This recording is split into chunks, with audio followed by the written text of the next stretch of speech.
Грција побара нов, трет по ред пакет мерки за спас од банкрот, кој практично би се случил на полноќ.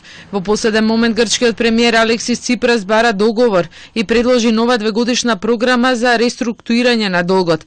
Парите кои се потребни на Грција би се исплаќале преку Европскиот механизам за стабилизација, што не го вклучува ММФ. Ова се случи по интензивните преговори по телефон меѓу Ципрас и претседателот на Европската комисија Жан-Клод Јункер, кој ноќеска предложи нови услови за договор. Грција очекуваат бурни и неизвестни часови, а можно е Ципрас во текот на ноќта да отпатува за Брисел на средба со европските партнери. Германската канцеларка Ангела Меркел воздржано изјави дека вратата за преговори е отворена.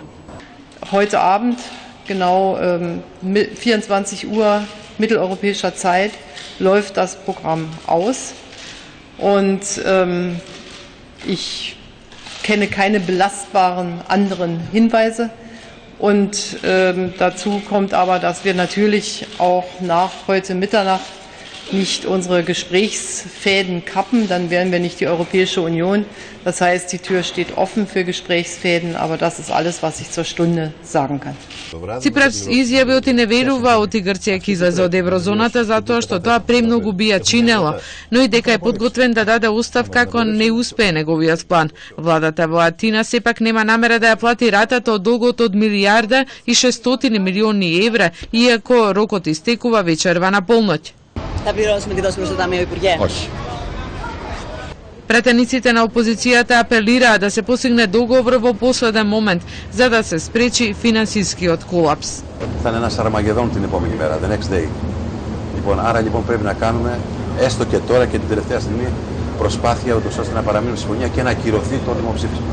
Νομίζω ότι σήμερα είναι η τελευταία ευκαιρία της κυβέρνησης και του κ. Τσίπρα προσωπικά να μπορέσει να εξασφαλίσει μια φυσιολογική και κανονική πορεία των πραγμάτων.